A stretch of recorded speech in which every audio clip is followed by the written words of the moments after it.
it all comes down to this, a divisional matchup between the Eagles and the Rams. So my question to you is, really, will the Rams be able to spoil the Eagles' hopes and chances of making another NFC Championship game? I think it's possible, but I don't think it's going to happen. I have the Eagles winning ways continue on Sunday with Saquon Barkley rushing, and the Eagles' lockdown defense being too much for the Rams. The Eagles are -6. I don't think they'll cover. I think it's a 1-point game. Eagles 24, Rams 23. And it could be an upset. Again, I think this game, the way the Rams played last week, what a performance with all of the Rams, their players, given the wildfires in Los Angeles who are facing their families and the playing for the Los Angeles fans to come out and win that game. I thought that was big, and give credit I'd like to give credit again to the Rams owner, who spent a lot of extra money bringing a lot of family members and even pets to Arizona for that game, so his players wouldn't be worried about their families back in L.A. because of the wildfires. So they're dealing with a lot of adversity there. They're playing for something for their fans in the crisis that's in Los Angeles. That kind of motivation can be a big thing for a team, and something I think the Eagles should worry about. The Eagles won and covered the game in Week 12. They won 37-20, scoring on 8 of 10 possessions, so they had the Rams number then. But things have changed a lot, and the Rams, as you said, they won Matthew Stafford 5-1 in the games that he's started against the spread in the last 6 games. So he's been great. I think the Sean McVay, you got to give him a lot of credit. I think what he's been able to do with not only the offense but the defense as well. The defense had they had what? How many sacks did they have last week against 9 sacks against the Vikings? They just controlled the game. They had a fumble recovery for a touchdown. The defense had that. So their defense is peaking right at the right time. I think that Saquon Barkley will be the focal point in this game. In the Week 12 game, he had 302 yards against from scrimmage against the Rams, 255 yards rushing and 2 TDs. Amazing. The guy could have had the rushing record. Sat for the team to be rested for the playoffs. Had a good game last week, and this game I think he'll be really fired up, and I think he's going to be a focal point for the Eagles' offense. Stafford is steady. I think he's a steadying influence for the Rams passing. He had 3,762 yards in the regular season, 20 touchdowns, 8 interceptions, 117.7 passer rating. 19 for 27, 209 yards and 2 TDs in last week's game against the Vikings. And I say he's 5-1, as you mentioned, 5-1 in playoff games with the Rams. He's got Nakor and Kupp there, 2 wideouts who are both all pros in my mind. Kyren Williams, 1,299 yards and 14 TDs in the regular season. So they got a nice balance on offense there. They can throw it and they can run it. Hurts, on the other hand, in the game last week, 13-21, 131 yards, 2 DDs, 36 yards rushing.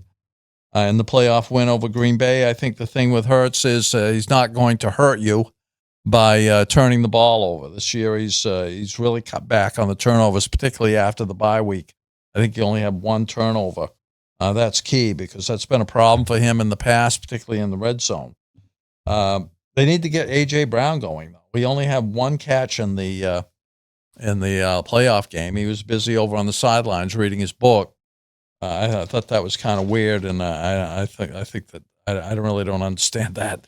But he's been complaining about his not being in the offense. He didn't seem to be unhappy after they won the playoff game. But I think getting him going would be something that's important in this game because I think the Rams are going to do better. And every team that has given up more than 200 yards to a running back and then face that team in the playoffs has done much better not giving up 200 yards. So I think they will cut back on Barkley's productivity. The Rams defense doing a much better job this time, and I think they will get after Hurts. They had 9 sacks against Darnold last week, and the Vikings. That was key.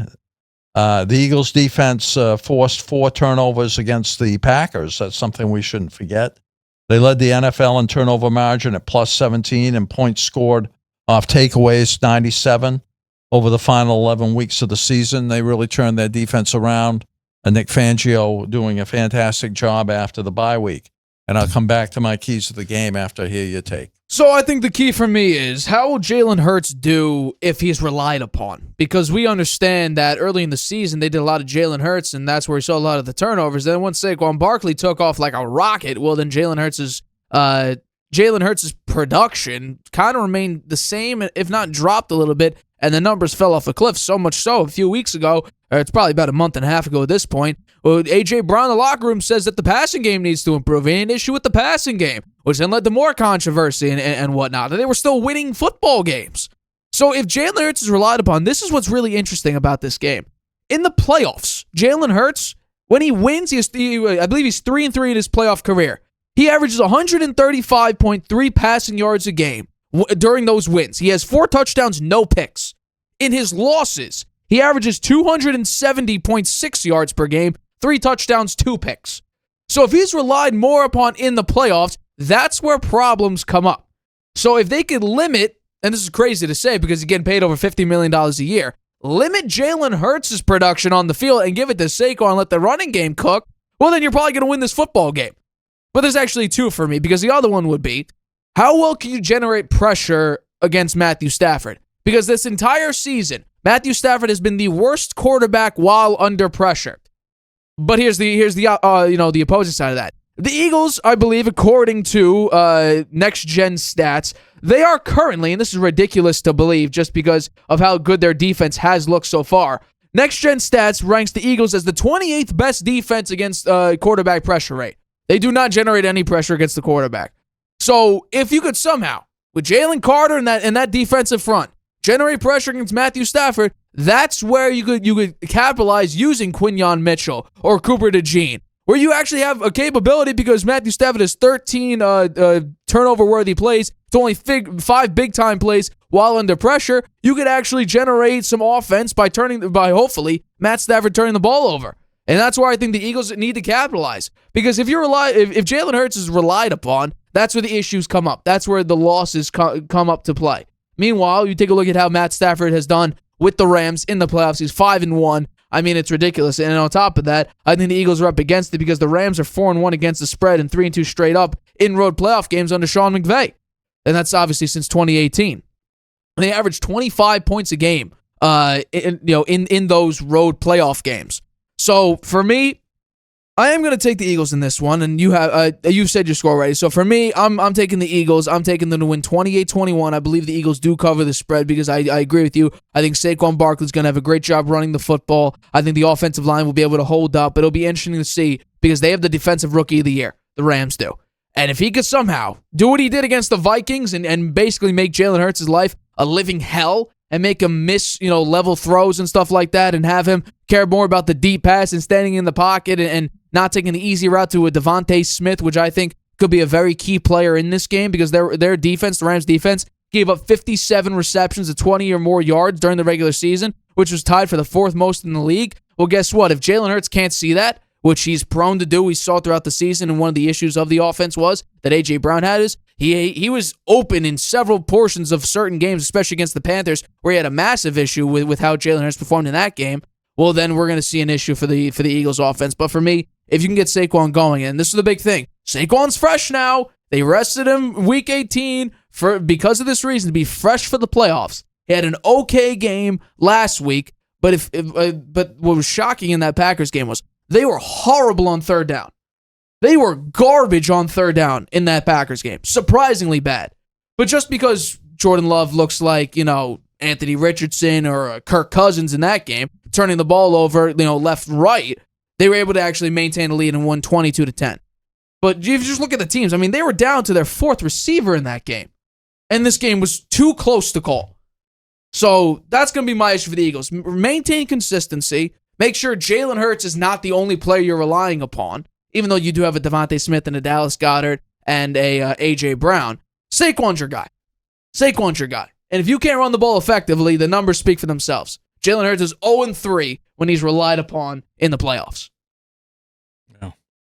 Well, my keys to the game here, and we've talked about this a little bit, both of us, the Rams, they can't give up big yardage to Saquon Barkley. He got 255 yards rushing in the last meeting. He was all over them.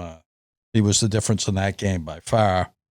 Teams that gave up more than, I mentioned this, 200-plus yards rushing in the regular season game did much better when they met in the playoffs. So I think they will slow down Barkley, whether they're, I mean, even if he 255 yards doesn't happen very often. I mean, if he winds up with 175 yards, well, they slowed him down, but he's still making a huge difference there. So they're going to have to bring it down a lot more than 175, 150. He's got to be down in the 100 range or a little under that if they're going to have a real big difference here. I think the other thing is the Rams, they got to find a way to move the ball on Philadelphia's defense, which the defense has been very good this year. And they got to do it in a balanced way with Williams and with Kupp and Nakua. And I think they will have some success there. And I do think, as I said, I think it's going to be a very close game. I could see the Rams winning this game. Some people are picking the Rams in this one. And I do think I don't think the Eagles will cover. On the Eagles, on the other hand, they need to take the ball away on defense. They have 4 turnovers against the Packers, and that was big. And since week 6, they're plus 17 in the turnover margin and tied for first there. I think they're on offense. They're going to be handing the ball off to Barkley, and until the Rams prove that they can stop him, then they're gonna give him the ball. That was the winning formula in the last game. They'll do it again in this one. You have Hurts, who missed some time with the concussion. He came back for his first game, really, after 3 weeks in the playoff game, and played reasonably well. He didn't. He had 130 yards passing, 36 yards rushing, so he wasn't the difference in the game. But he managed the game well. He was very efficient. Didn't turn the ball over, which is what they've got to have that.